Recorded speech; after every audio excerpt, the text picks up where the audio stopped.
And to my right is Vice Admiral A.N. Pramod, Director General, Naval Operations, who will cover aspects on maritime domain.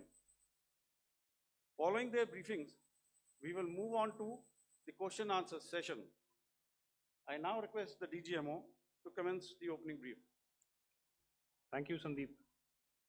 A very good evening to all of you, ladies and gentlemen.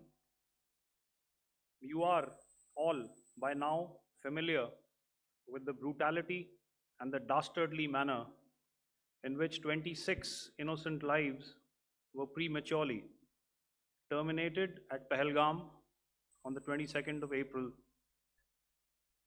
When you combine those horrific scenes and the pain of the families that the nation witnessed with numerous other recent terrorist strikes on our armed forces and defenseless civilians, we knew that the time had arrived to make yet another compelling statement of our resolve as a nation.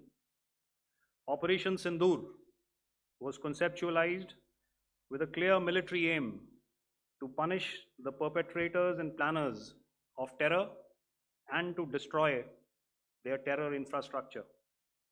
What I do not state here, of course, is the often stated determination of India and its intolerance to terror. It set into motion a very diligent and microscopic scarring of the terror landscape across the borders and the identification of terror camps and training sites. The locations that emerged were numerous, but as we deliberated more, we realized that some of these terror hubs were now bereft of any presence and had preemptively been vacated, fearing retribution from us. There was also a term of reference and our own binding, self-imposed restriction to target only terrorists and thus prevent collateral damage. There were 9 camps that you are now all familiar with, which were confirmed by our various intelligence agencies to be inhabited. Some of these were in POJK, while there were others that were located in the Punjab province in Pakistan. Nefarious places such as Muridke, the hub center of the Lashkar-e-Taiba, has over the years bred infamous characters such as Ajmal Kasab and the likes of David Headley. What followed was a careful scrutiny of each of these sinister locations, their layout, configuration, even the type of construction in each structure, and the terrain obtained around these. This was with an obvious intent to deduce and identify the exact vector that was required for their neutralization, as also the eyes in the sky that we would send up to ensure that we brought back evidence that we had indeed targeted what we set out to. The precise images of these engagements on that fateful and historical night have already been showcased during the first press statement on the 7th of May that was helmed by our Foreign Secretary. I have no doubt in my mind that we achieved total surprise, and those strikes across those 9 terror hubs left more than 100 terrorists killed, including high-value targets such as Yusuf Azhar, Abdul Malik Rauf, and Mudassir Ahmed that were involved in the hijack of IC-814 and the Pulwama blast. The line of control was also violated soon after by Pakistan, and the erratic and rattled response of our enemy was apparent from the number of civilians, inhabited villages, and religious sites such as Gurudwaras that were unfortunately hit by them, leading to a sad loss of lives. The Indian Air Force played a major part in these strikes, by engaging some of these camps, and the Indian Navy provided wherewithal in terms of precision munitions. The Indian Air Force obviously had their assets up in the sky, and I will here request Air Marshal Bharti, the Director General of Air Operations, to detail for you the methodology that the men in blue adopted to successfully manifest this mission. Thank you, Rajiv. A very good evening, ladies and gentlemen. It indeed is a difficult time that we have to come here like this and brief you. We could have done without this, but we had no choice. As the DGMO has detailed, the event was precipitated by the dastardly act at Pahalgaon. The sequence of events have already been detailed. We carefully selected the targets, and out of the 9 selected targets, the target systems that were given to the Indian Air Force were the notorious training camps at Bhavalpur and Muridke, these being further from the international boundary.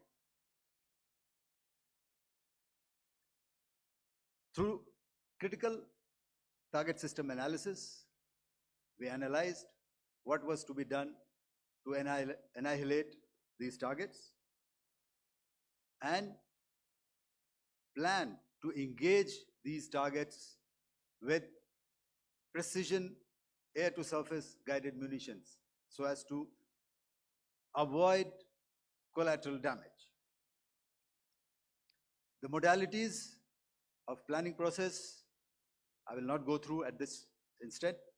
However, what I would like to show you is the results that we achieved through our targeted airstrikes. Could I have the second slide, please?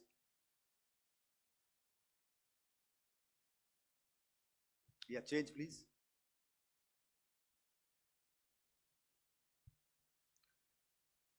Okay.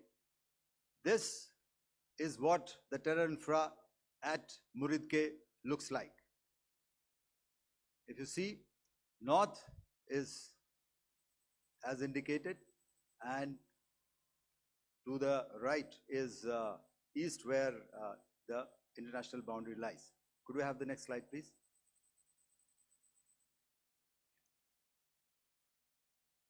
Orientating. Just go back one slide. Okay. Please have a look at this red building, the series of buildings out here, and this empty ground. Next. If you relate, the empty ground is here, and you see this is the first weapon that is impacting. This is the impact point number 1 on Muridke training camp with our precision guided weapon on early morning 7. Next, please. Keep your eyes glued for the second weapon coming in and the second impact on the selected target point. Next slide, please.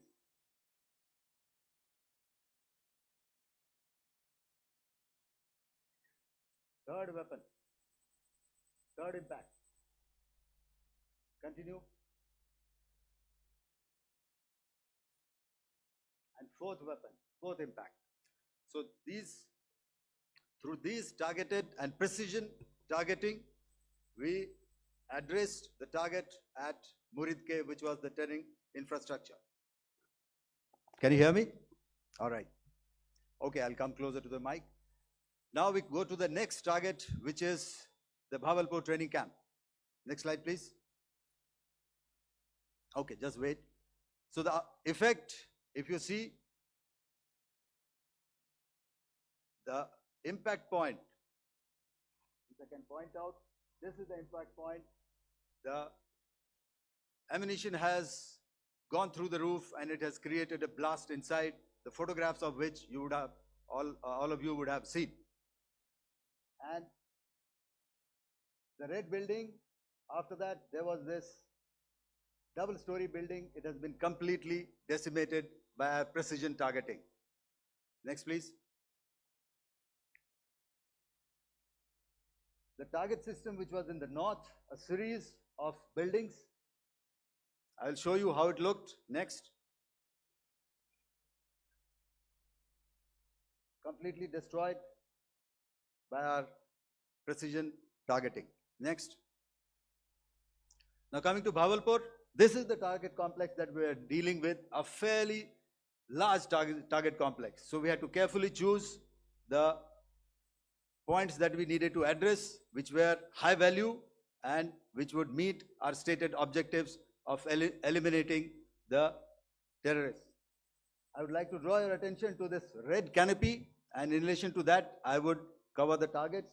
One target system is a series of buildings here, other one here, and other one out here. Next slide, please. This is how it looked before, and this is how the building looked after the impact of the weapon. And orientation in relation to this red canopy, you can see here. Next, please. Before, next, and after. The roofs have completely collapsed. Next. This is the target system. Next. Precision targeting, and we have achieved our objectives here. Next. All right, so that was what we did on the 7th. Our objective was to address these two terrorist camps, and that we did with precision. And thereafter, we maintained a robust air defense posture, because remember, our objective was to target the terrorists and terrorist infrastructure, not any other infrastructure, not the Pakistani military, not the Pakistani any other infrastructure. So that is what we have maintained on the 7th of May. However, what we saw in the evening of 7th of May, we were saturated with a raid of Pakistani unmanned aerial vehicles and small drones. And these came in waves in our civilian areas, over our military installations, and all of them were successfully intercepted. Few of them did manage to land. However, there was not much damage that they did.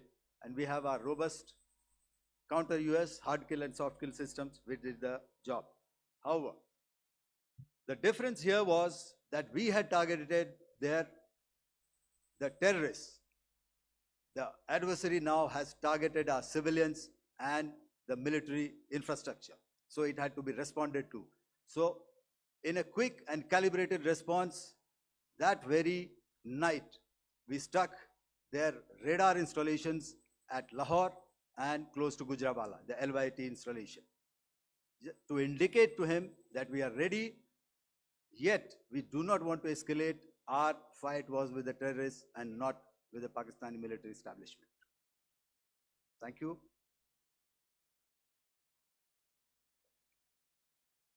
Thank you, Air Marshal Bharti. So, ladies and gentlemen, he's outlined operations not only on the night of 6th and 7th of May, when Operation Sindoor commenced, but also on the subsequent night.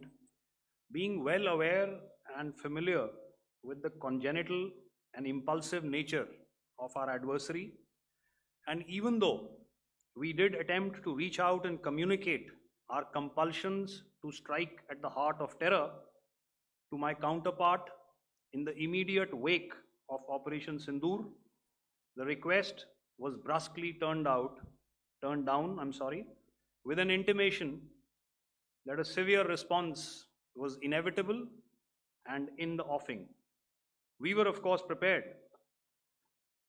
Operations on the 7th and the 8th, Air Marshal Bharti spoken about.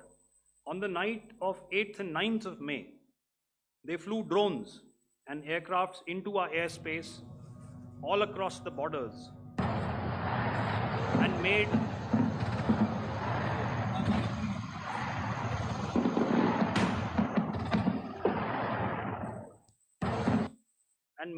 largely unsuccessful attempts to target numerous military infrastructure. Violations on the line of control by Pakistan also commenced yet again and precipitated into fierce arty engagements. The air operations on the night of 8th and 9th of May, I'll yet again request the DG Air Operations to cover.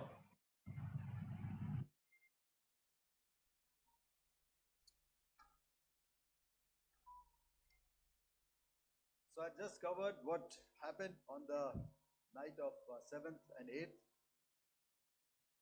What we found that on the night of 8th and 9th, starting as early as 22:30 hours, our cities had a mass raid of drones, unmanned aerial vehicles, UCAVs, starting right from Srinagar, going down right up to Nalia. It was a mass raid in waves and it was relentless. However, we were prepared and our air defense preparedness ensured that there is no damage on ground or to any of the intended targets that the enemy might have planned for. The difference between 7th night and 8th night was that on 7th night, he sent in his Yeha class of UAVs. However, these UAVs can go some distance, they are armed. However, on the 8th, less numbers of armed UCAVs were there or UAVs were there, and more numbers of quadcopters, maybe for surveillance or just for harassment of civilians. This continued till midnight.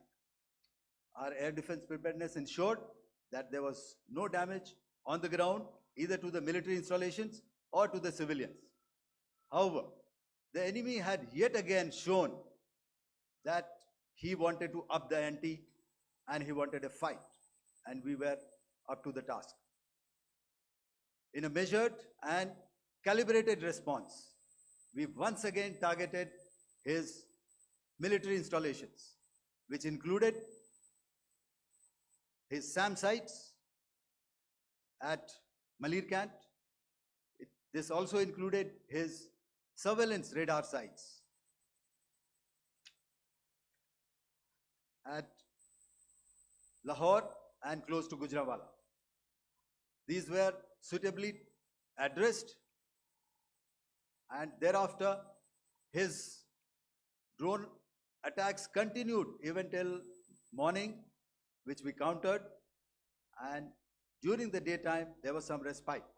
Here I would like to bring out another aspect. What we found was that while the drone attacks were being launched from somewhere close to Lahore, enemy had allowed his civilian aircraft to also continue to fly out of Lahore. Not only his own aircraft, but international passenger aircraft, which is quite insensitive, and we had to exercise extreme caution, even at the cost of some tactical disadvantage, to ensure that there is no damage to any of the civilian aircraft. And this was also brought out in our press briefing during the day. So I will now hand over to my colleague to cover the events of 9th onwards. On land, we also undertook certain measures such as deployment of air defense and electronic warfare assets to establish an integrated grid with the Indian Air Force, and I have seen and heard some of you wax eloquent about the benefits of such an architecture when it comes to negating and combating air intrusions. We also carried out deployment to include movement of our forces in the land, sea, and air domains. The night of the 9th and the 10th of May saw similar intrusions by drones and aircrafts, and this time there was a concerted effort to target airfields and some very, very important logistic installations, albeit yet again unsuccessful and denied gallantly and efficiently, I must say, by the integrated Indian Air Force and Indian Army Air Defense. We further strengthened our deployment and also initiated some pressure points to send a very clear and unambiguous message to the other side to desist from any misadventures on land.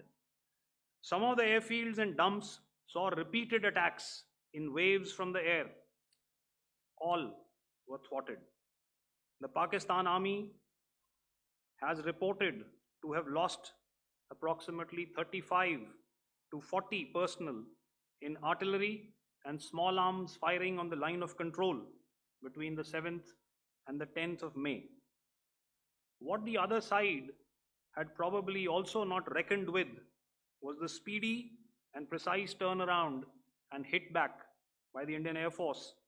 And I will yet again ask Air Marshal Bharti to speak about these significant and game-changing strikes. I will thereafter request Vice Admiral Pramod, my colleague and Director General of Naval Operations, to tell us about some very telling naval maneuvers in the Arabian Sea that exerted pressure on the night of 9th and 10th of May. Over to you, sir. Commencing about 2000 hours, that is 8 p.m. local time, on 8th of May, several Pakistani unmanned aerial systems, drones, combat vehicles attacked multiple IF bases. These included Jammu, Udhampur, Pathankot, Amritsar, Bhatinda, Nal, Dalhousie, Thois, Jaisalmer, Uttarlai, Falodi, Nalia. These were almost simultaneous and they came in waves. All our AD guns and other systems were waiting for them. All these waves were neutralized by our trained crew using the air defense systems that they have, and also some of them were utilized using our legacy systems like Pechoras and IF Summer, which we have recently acquired. And some were neutralized by the Garud snipers. There was no damage on ground from these incursions and these mass raids, if I could call them, from the Pakistani side. However, following these relentless attacks on our air bases, on our forward positions, and on our civilian targets, this was time to convey some message to our adversaries. And therefore, a decision was taken to strike where it would hurt. And towards that, in a swift, coordinated, calibrated attack, we struck his air bases, command centers, military infrastructure, air defense systems across the entire Western Front. The bases we struck include Chaklala, Rafiki, and mind you, Chaklala is Islamabad, Rahim Yar Khan, Sakar, sending a clear message that aggression will not be tolerated. This was followed by strikes at Sargoda, Bholari, Jacobabad. We also struck the C2 centers at Murid, the UAE complex at Murid, Rafiki, radar at Chunia, which I will show you, Rahim Yar Khan airfield, and the unmanned combat aerial vehicle hangar at Sakar. I would like to reiterate here that we have the capability to target every system at these bases and more. However, it was only a measured response to instill good wisdom to our adversary to refrain from further escalation. IF response was directed only at military installations, avoiding civilian and collateral damage. I would now like to show you some of the effects that have been achieved as a result of our air operation.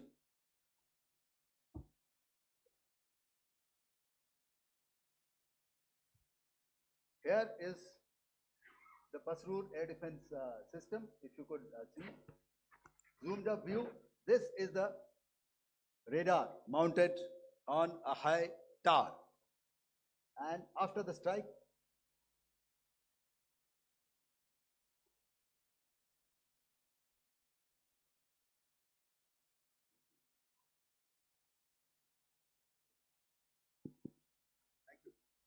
can you hear me? Yeah, thank you. And after the strike, this is what has happened. This radar has been taken out, completely burnt. Next slide, please. The Chunia air defense radar, which was taken out on 7th and 8th. This is the radar site. A blown up photograph, once again, on a tower. Not very clear, but what you see very clearly is the after effect after we have stuck. The radar head has been completely decapitated. Next slide, please. Arifwala air defense radar. In this complex, you see how it looked before, blown up image, and after really blown up. Next. Now coming to Sargodha airfield. Remember, this is one of their important airfields wherein they have a lot of assets, F-16s, other assets which they keep getting, training institutes. And we have stuck this airfield. It is not, if you zoom in here, then one impact point here on the runway and second impact point of our weapon, precision weapon on the runway. And if you see this blown up, repairing going on. Same here. Next. Rahimyar Khan. This is the area we have stuck. A deep strike out here and one complex here. So this is how it looked before, and same. You see a big crater, another crater here, and this complex after strike neutralized. Next. Chaklala airfield, Noor Khan, once again a major air base, a lot of their logistic assets out here. This was the chosen complex that we intended to strike and convey a message. Next slide, please. This is how it looked before, and this is how it looked after our strike. Next. Sakar. We chose the radar site at Sakar. This is the radar site, and after it was struck, this is the aftermath, completely burnt out. Next, please. Aircraft shelter. This is how it looked before the strike, and this is how it looked after the strike. The roof of the buildings completely caved in and burnt. Next. Bolari airfield, aircraft hangar. This is how it looked before, and this is how it looked after the precision strike. Next. Jacobabad, aircraft hangar, and this is how it looked after. Next. So what I'm trying to convey here, ladies and gentlemen, is to start with, our fight was neither with the Pakistani military nor with anybody else who's there on the other side. Our fight was with the terrorists. We neutralized the terrorists that we selected to be neutralized, and thereafter we only maintained the air defense posture. However, we were relentlessly pounded by waves after waves, night after night, by his UCAVs, by his drones, and by his other unmanned aerial systems. And that left us with no choice but to retaliate, and yet our retaliation was calibrated, it was graduated, and it was proportionate. Thank you.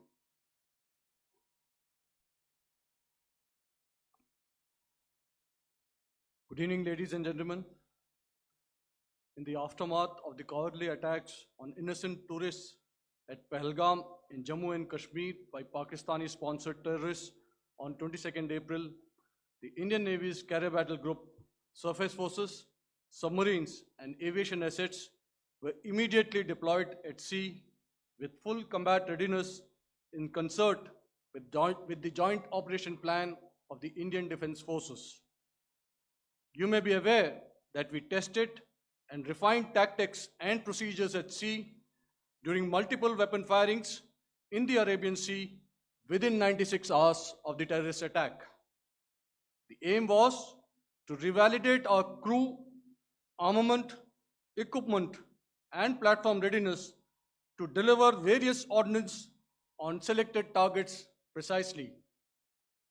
Thereafter, our forces remained forward deployed in the Northern Arabian Sea in a dissuasive and deterrent posture with full readiness and capacity to strike select targets at sea and on land, including Karachi at time of our choosing.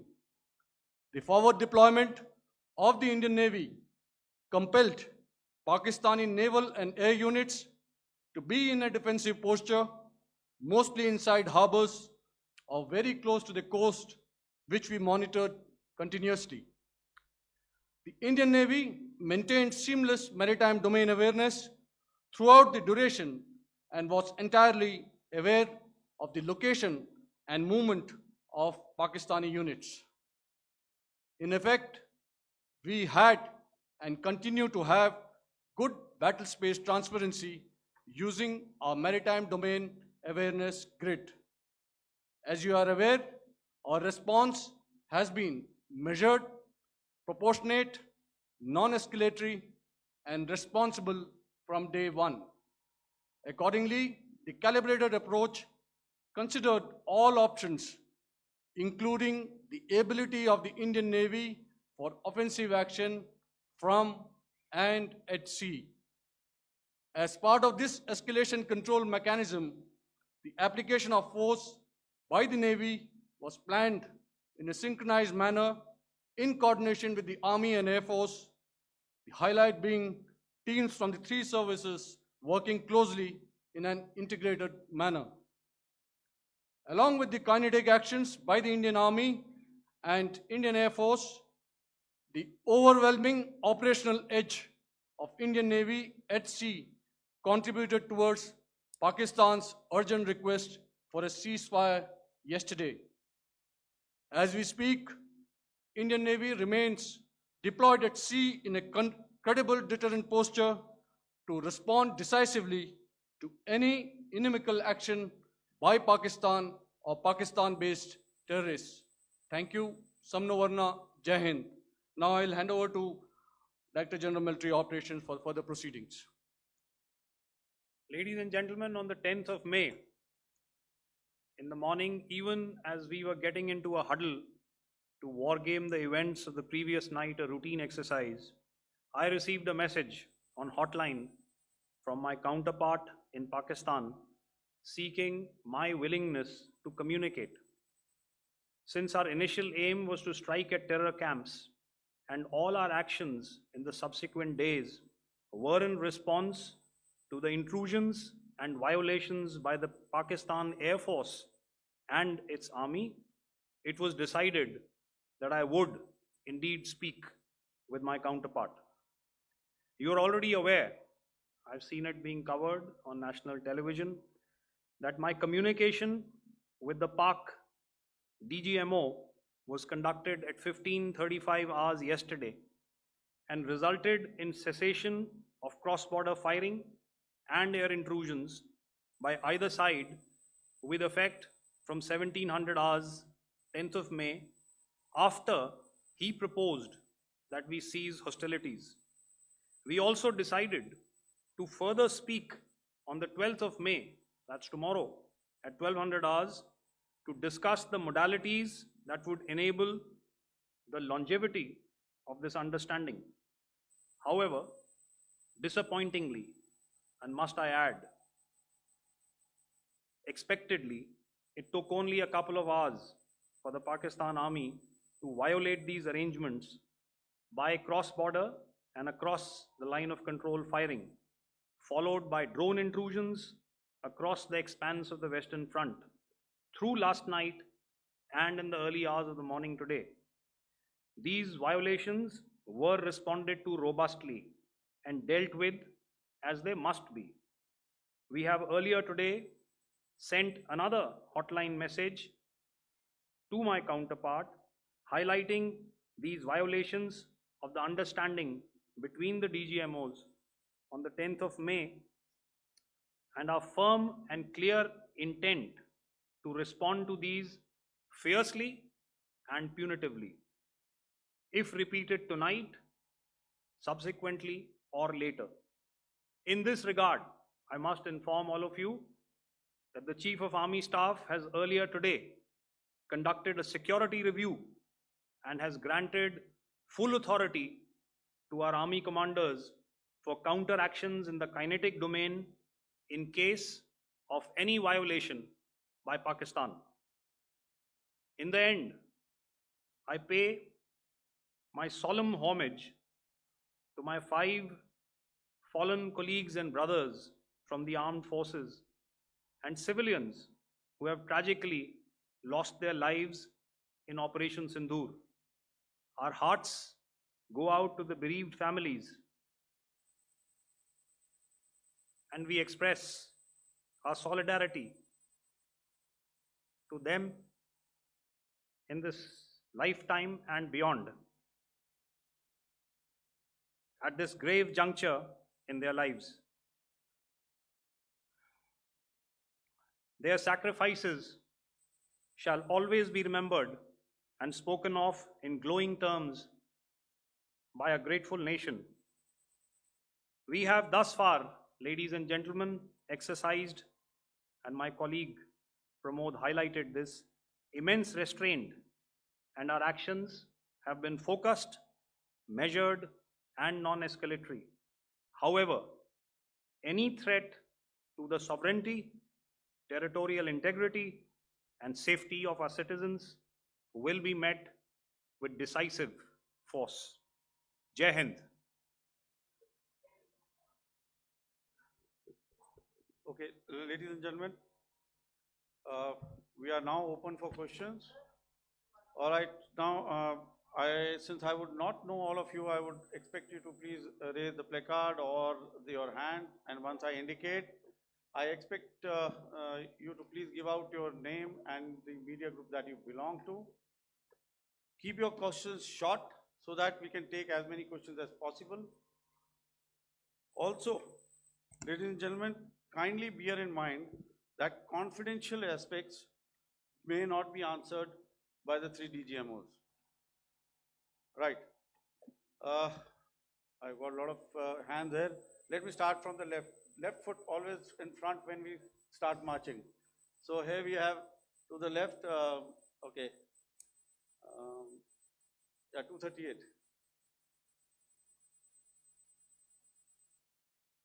Hello. So this is Manas Pratimhuyan from PTI, Press Trust of India. So the understanding that was reached yesterday on stopping the military operations and actions, was it for just 3 days? And what would be the cost escalation if there is violation of this understanding by the Pakistani side? And my subsequent question would be that we have a kind of ceasefire agreement with Pakistan that was finalized in 2003. So will there be some kind of similarities in frameworks between the two kind of understandings, 2003 ceasefire agreement and the current understanding on stopping military operations? And again, what are the cost that will be incurring on Pakistan if Pakistan again resorts to this kind of terrorist activities, because we have made it very clear that the cost will be very high. So I would like to have your thoughts on it. Okay, so I'll answer the latter part of the question first. I also want to add that while the initial ceasefire agreement, as you correctly pointed out, is of the 2003 vintage, but I must remind you that in 2021, in the month of February, and this was then when the crisis in eastern Ladakh was also on, the two DGMOs had spoken and arrived at a ceasefire understanding that lasted right up until this unfortunate attack at Pahalgam. Once our Foreign Secretary had announced the decisions of the CCS in the immediate wake of that attack, he had announced certain measures, and then of course Pakistan had in turn made its own announcements. Since then, there have been certain violations of this ceasefire understanding, and of course after the 7th of May, like I pointed out during my statement, that there have been numerous violations on the line of control especially, and of course along the international boundary by the Pakistan Army and the Pakistan Air Force. This understanding that we spoke about yesterday, no, it was not for 3 days. It was first to stop aggressive and hostile activities immediately, let that order and direction settle down for about 36 hours, and thereafter discuss modalities, like I said, to ensure its longevity. That is tomorrow on the 12th of May. But unfortunately, we had a violation starting at approximately 1900 hours last night, and we've sent a communique, like I said, to the Pakistan Military Operations Directorate, and we will await what happens tonight. All right. The cost escalation, I mean, I'll leave it to your best imagination. I've already said that the response will be fierce and punitive. Now, the right foot forward. Yeah.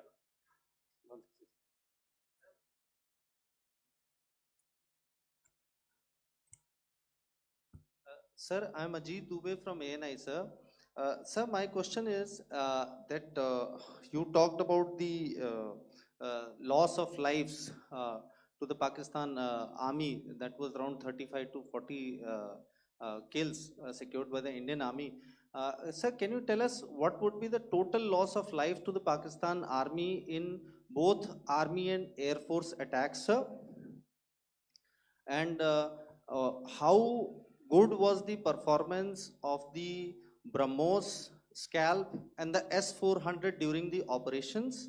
And sir, since we have sir, just one line, no multiple questions, please. Sir, all right. and since sir, we have achieved such a spectacular, we have made good achievements in this entire operation. Can we say that we have emerged victorious, or we have a big upper hand over the Pakistanis in this entire conflict? Thank you very much, sir. So I'll answer the question about the loss of lives on the other side. Of course, there are various means to ascertain that number. There is information from various agencies that come in. There are, of course, on the line of control, other ways to find out as to what has been the effect of what you are doing there in ceasefire violations.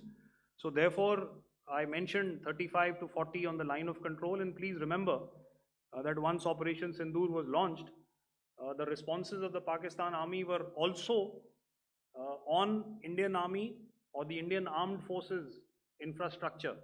Let me put it that way. So that's why I did not cover casualties of the Pakistan Army, at least in the initial phases of battle, because those were not our targets. Our targets were terror-oriented, and of course later, once they launched air intrusions and air operations on our infrastructure, we've used heavier weapons, and of course there would have been casualties, but those are still being assessed. The effects of the weapons that you mentioned, I will request Air Marshal Bharti to apprise all of you about those. Good evening, Mr. Ajit. How are you? Ajit, okay, you're meeting after some time. I never mentioned about any of the weapons that we used.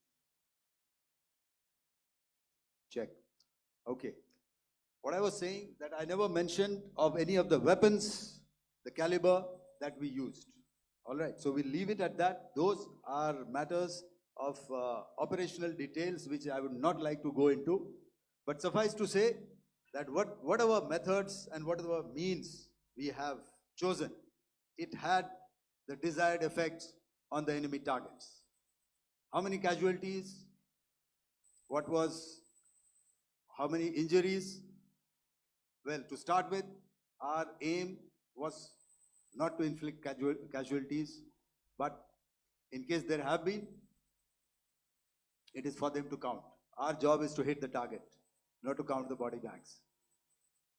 And the last part of your question, I wonder if you read out the tweet on ADG-PI at midnight once we'd done what we had to in Operation Sindoor. And that's credit to my friend here on the left. Justice has been served, Ajit. That is all that I will say. Ajit, I'll request you to, refrain putting words into his mouth. All right. Yeah, I'll come back to the left. 147. Sorry, 47. No, 47. Did I see it here or?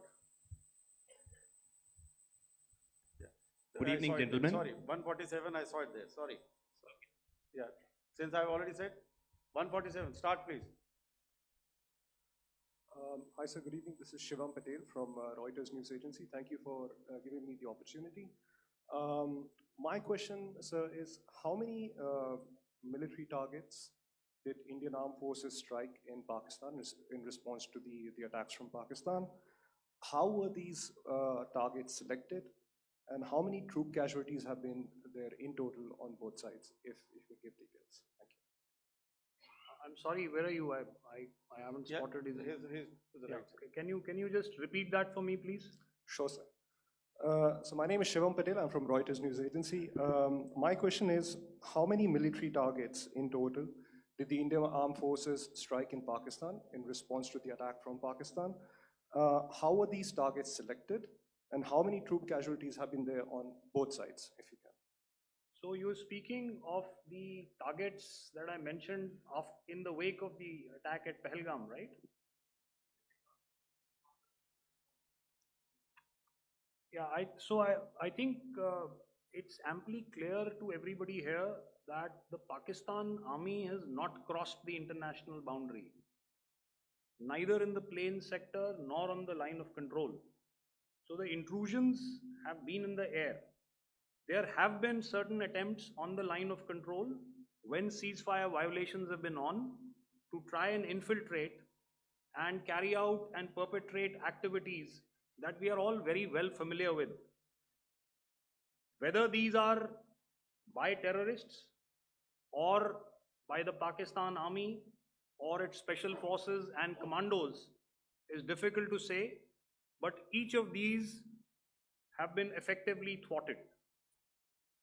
So therefore, as far as engagements of military targets on the other side is concerned, I thought Air Marshal Bharti covered those very well and in detail, and he also mentioned as to how they went about targeting those. I think those images were very clear and very, very graphic in telling us as to what we needed to hit. And you'll remember right at the outset, I said that we even went into what was the construction in each of these locations, and therefore decided on the vector that had to be utilized. Please. Okay, if I could add to what the DGMO has said, I have already detailed the targets. Now, whether it is X numbers or Y numbers that is immaterial. And what damage have we inflicted? You have seen. What are the casualties on the other side? As I said, that is for them to count. As far as we are concerned, from the air defense side, if they had a choice, they would have definitely come in. They are fighters, there are more numbers of UCAVs. It is not that they did not intend to come in. It is only that our robust AD posture prevented them from coming in. So that must be known, and that must be realized by all the audience here. Yeah, I'll come to the left now, 24.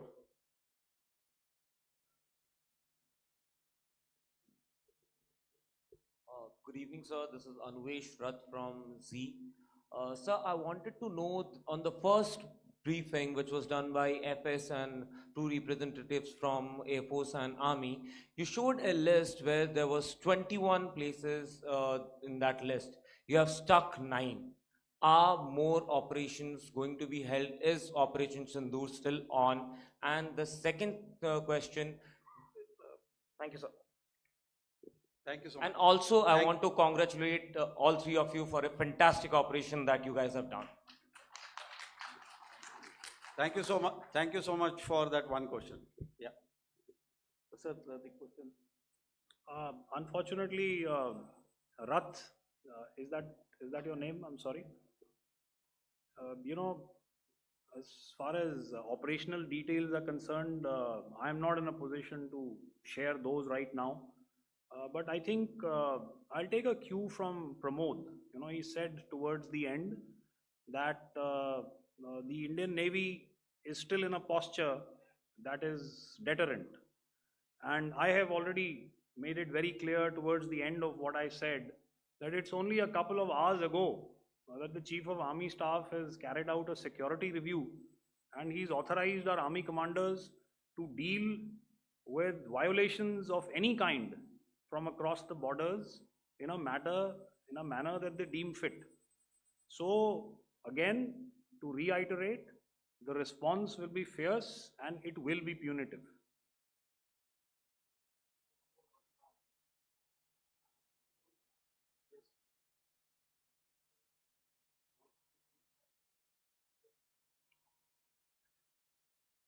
I'll go back this side now. Yeah, 255. She said middle wale kya karenge, so 255. Oh, sorry. Good evening, sir. Yeah, I'm Shailesh from National Defense. Please allow me, first of all, to pay my gratitude for protecting us Indians. Thank you very much. Sir, since the enemy has been talking about taking down our aerial platforms, it would be deemed fit in case we can reveal that we have taken down their fighter jets. What could be the number? Though you said that they may be not good to reveal the platforms, but since this has come from various quarters in Pakistan, so I believe that we need to answer, in case if you can, sir, if you may allow. The question is for me? Yes, sir. Okay, and if I get it right, you want to know how many of their planes we have downed? Yes, sir. Yes, sir. All right. See, as I said, their planes were prevented from coming inside our border. All right. So we do not have the wreckage with us, but definitely we have downed a few planes. Numbers, we would not like to hazard a guess out here. Okay. I have the numbers, okay, and we are getting into the technical details of it to establish it. So I would not like to put a figure at this time, but definitely there are losses from their side which we have inflicted. Were they, please don't ask were me. they fourth generation plus, sir? No, See, sir, you're putting words into my mouth. Why do you say fourth generation? Let us make it high tech. Thank you so much, sir. all Thank right. Yeah, 163.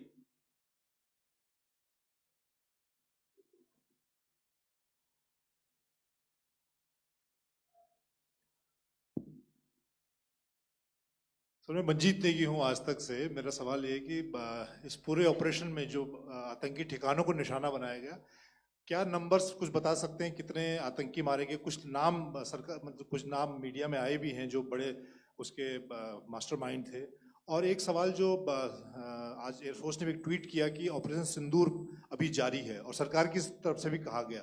और पिछली बार जब विदेश मंत्रालय की press conference पहली हुई थी, उसमें वो लिस्ट दिखाई गई थी कि 21 टेरर कैंप आइडेंटिफाई किए गए हैं। तो क्या जो बाकी बचे हुए टेरर कैंप हैं उन पर भी कार्रवाई होगी? और एक नंबर अगर आप बता पाएं कितने टेररिस्ट मारे गए? Manjeet ji, 3 questions. The third one has just been asked here before. So 21 this thing, so I'll request the first to be answered so that we have more number of people who can ask. Manjeet, जब मैंने statement दिया तो मैंने शुरू में ही कहा कि जैसे ही ऑपरेशन सिंदूर कॉन्सेप्चुअलाइज हुआ तो हमारा जो पीछे की कार्रवाई होती है स्पेड वर्क और टारगेट्स को आइडेंटिफाई और एनालाइज करने की कार्रवाई शुरू हो गई थी। मैंने जब स्टेटमेंट दिया तो मैंने बताया कि बहुत सारे थे, हमने 21 दिखाए होंगे और भी हैं, लेकिन वो लिस्ट फिल्टर करते करते 21 तक पहुंची। अब क्या आगे एंगेज किए जाएंगे, अगर ज़रूरत पड़ेगी तो ज़रूर एंगेज किए जाएंगे, लेकिन मैंने बताया कि इस समय जो इंट एजेंसीज ने हमें बताया कि फलाने कैंप में प्रेजेंस है, हमने उनको एंगेज किया। कुछ नाम मैंने लिए, कुछ नाम अभी पुख्ता किए जा रहे हैं। मैंने आपको बताया कि जो इंट एजेंसीज ने अभी तक असेसमेंट किया है उसमें उन्होंने कहा है कि तकरीबन 100 से ज़्यादा मारे गए हैं। और एक आज आपने तस्वीर भी देखी कि काफ़ी प्रोमिनेंट जो फ्यूनरल था, काफ़ी प्रोमिनेंट एक जो हस्ती हैं वो ऑर्गेनाइज कर रहे थे, और उस फ्यूनरल में और कौन कौन लोग अटेंड कर रहे थे वो तो आपने देखा ही। तो आप लोग सब समझदार हैं और मुझे ये कहने की ज़रूरत नहीं है कि इन लोगों को कहाँ से सपोर्ट मिल रहा है। अगर नहीं मिल रहा होता तो ऑपरेशन सिंदूर नहीं होता, तो उसी की वजह से है ये ऑपरेशन। तो मेरे ख्याल से मैंने आपके सारे सवालों का जवाब दे दिया। Ma'am, sir, next is from 17। Sir, मेरा नाम अंजू निर्वाण है, TV9 भारतवर्ष से। सर, मेरा सवाल ये है कि ऑपरेशन सिंदूर में हमारी जो इंडियन नेवी है उसके बारे में सर थोड़ा सा बताएं कि किस तरह की उसकी भूमिका रही, क्योंकि हमने इस दौरान सर देखा कि बहुत सारी स्पेकुलेशन भी रही और ये बोला गया कि कराची तक हमारी नेवी ने ऑपरेशन किया है। तो सर इस पे थोड़ी सी क्लैरिटी चाहिए। और सर हमने कौन कौन से फाइटर एयरक्राफ्ट डाउन किए हैं, अगर उसका भी थोड़ा सा क्लैरिटी मिल जाए तो अच्छा रहेगा। तो मैं आपका पहले सवाल का जवाब दूंगा। I will make few sentences and leave it for your imagination. First of all, as I mentioned, we have quantitative and qualitative edge to deliver a massive blow to our adversary, and we completely dominate in the maritime front. Indian Navy's action is part of the escalation ladder mechanism which we have worked out amongst 3 services. This time, if Pakistan dare take any action, and Pakistan knows it, what we are going to do. That's all. Okay. आपके सवाल का जवाब मैं पहले दे चुका हूँ। आपके सवाल का जवाब मैं पहले दे चुका हूँ, इसलिए मैं बस उस तक ही सीमित रखूंगा और इतना कहना चाहूँगा कि आने वाले दिनों में आपको खुद ही पता चल जाएगा, और ऐसी बातें छुपी नहीं रहती हैं, तो पता चल जाएगा। So at this time we'll just let it be. Okay, ladies and gentlemen, we have 1 or 2 more questions, sir. So please, they are going to be outside. You can speak to them there also. 104.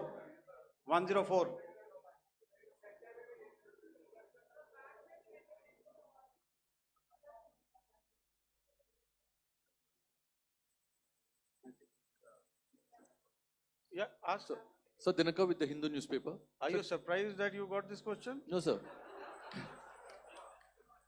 Just look. Sir, can you give a number of assets we lost, because there's been a lot of speculation going on, international media writing a lot of things about our platforms, including Rafales. I mean, Pakistan claiming that Rafale has been downed, etc. Can you put that question to rest and clarify on that? I guess that question is for me. All right, I'm happy that you've asked this question. You know, we are in a combat scenario, and losses are a part of combat. The question that you must ask us, okay, and indeed that we must ask ourselves, you inclusive, is have we achieved our objectives? Have we achieved our objective of decimating that terrorist camp? And the answer is a thumping yes. And the results are for the whole world to see. As for the details, what could have been, how many numbers, which platform did we lose? You know, at this time, I would not like to comment on that because we are still in a combat situation. And if I comment on anything, it will only be adversary. So we don't want to give him any advantage at this stage. All I can say is that we have achieved our objectives that we selected, and all our pilots are back home. Thank you. Okay, hold, please don't, please be civil here. So we'll have 220 now. Hello sir, this is Anita Chaudhary sir from Swadesh newspaper. मेरा सवाल है, क्योंकि ये हमारे जो पहले जो action रहा वो आतंकवाद के खिलाफ रहा, तो आतंकवाद में अजहर मसूद की तरफ से एक बयान जारी किया गया था जिसमें उन्होंने कहा कि हम इसका बदला लेंगे और जाज रुलाएंगे। तो क्या अगला, अगर खुदा न खास्ता अगला टेरर अटैक किसी भी तरह का होता है तो क्या उसे एक्ट ऑफ वॉर में हमारी तरफ से लिया जाएगा और उसका क्या माकूल जवाब दिया जा सकता है? मेरा इसमें सिर्फ एक ही जवाब है आपके लिए कि हमने अपनी कार्रवाई करी। हमने उसके बाद मैंने अपने स्टेटमेंट में भी बताया कि ये कम्युनिकेट करने की कोशिश करी कि हमने इस तरीके से ये जो स्ट्राइक्स हैं वो क्यों की। लेकिन जो हमारा एडवर्सरी है उसने जैसे मुनासिब समझा वो कार्रवाई करी। तो आपने देखा कि ये जो एक्टिविटीज़ चल रही हैं 3-4 दिन से, ये कोई वॉर से कम नहीं है। नॉर्मल सर्कमस्टांसेस में एक दूसरे देश की एयर फोर्सेस हवा में नहीं उड़ती हैं और एक दूसरे के ऊपर स्ट्राइक्स नहीं करती हैं। हर रात इंट्रूजन्स नहीं होते हैं।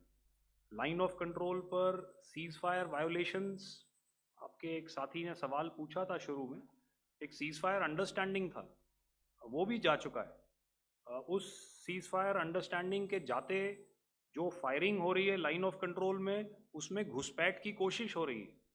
आमतौर पर ये घुसपैठ लाइन ऑफ कंट्रोल में टेररिस्ट करते हैं, लेकिन हमें इंफॉर्मेशन है कि हो सकता है ये पाकिस्तान आर्मी की टोलियां भी हों जो हमारे पोस्ट के ऊपर खामी पहुंचाने की कोशिश कर रही हैं।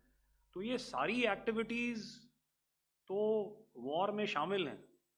तो ये कहना मुश्किल है कि आगे क्या होगा, वो स्पेक्यूलेटिव जोन में आ जाता है और मैं स्पेक्यूलेट नहीं करना चाहता। हर एक सिचुएशन अलग होती है और उससे एक तरीके से डील किया जाता है। सर मैं एक सवाल इसका मैं जवाब देना चाहता हूँ, 1 मिनट। सो जो मिलिट्री होता है, our main job is to prevent war and maintain peace and stability. So it is not that our response is a graded response.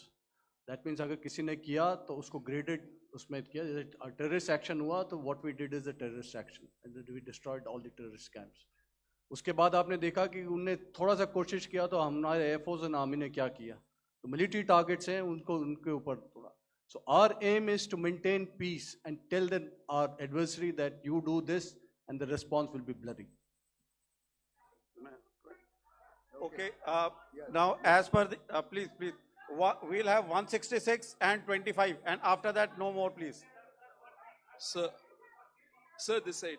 Ladies and gentlemen, please maintain, sir, I this request side, you sir. to please be quiet. Jal Ghai? No. This side, sir. We have only 2 Sir, questions left, 166. Yeah, please start. So I'm Rahul Singh from Hindustan Times, sir. So you were totally on top of the game in the kind of losses you've inflicted on the enemy. I mean, we saw the slides and everything. So it kind of comes across that you were batting it 99 and you decided to declare your innings. What are your thoughts on that, sir? And do you think, are you weighing the option of the Pakistan Army using this time, buying this time of the so-called ceasefire, so-called ceasefire or the understanding, and you talked about how they could not be trusted. So buying time to kind of build up their war reserves, getting stuff from their friends like Turkey or China, are we considering that possibility, sir? Look, see, the call came from the Pakistani side to speak about cessation of hostilities. What pauses mean during such conflicts is known to everybody. You know, I don't want to go into the pros and cons of how preparation for war is made. You know, that is a process in itself. But I think my senior colleague here, the DG Air Operations, spoke, or he alluded at least, you know, to what this operation was precisely and specifically meant for. And I think that's something that we achieved, you know, right at the outset. Had we had the option not to go further, we probably wouldn't have. But we've been compelled to be in this situation. And as you've seen, the armed forces of India, and you know, you've got the 3 Director Generals sitting here, we are always prepared to face any eventuality. And like I said, that's for the sovereignty, the territorial integrity, and the safety of our citizens. So whatever has to be done will be done. You know, I'm not so concerned about what Pakistan will do in this time. I'm only concerned about what we will do. We have a roadmap and a plan, and we will follow it diligently, and we will follow it to the T. You know, that's the contention that I want to make here today. Ma'am, please. Okay, the last question, and ma'am, 25, she has been she's been asking since the first one. Sir, I'm Nandita. Sir.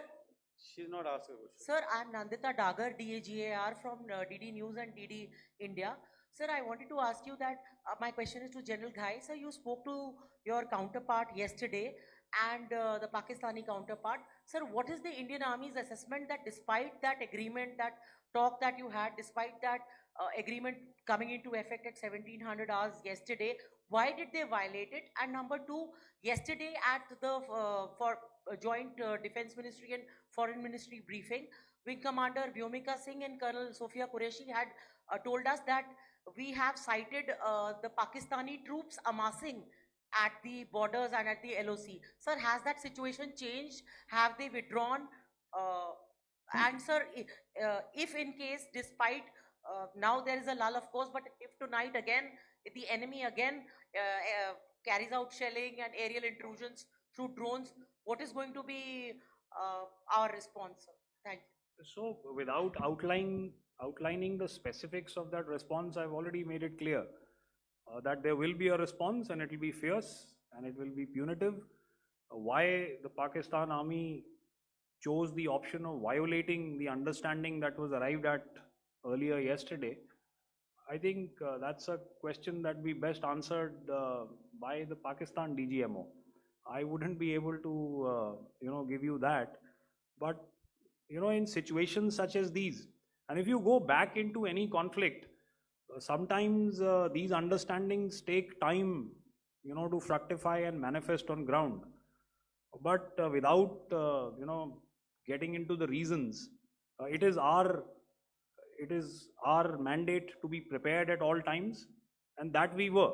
It's not as if because there was an understanding we weren't prepared.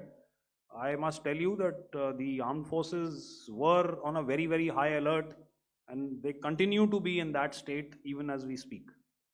Oh, all right. Ladies and gentlemen, please, ma'am, please. Okay, thank you so much for coming today.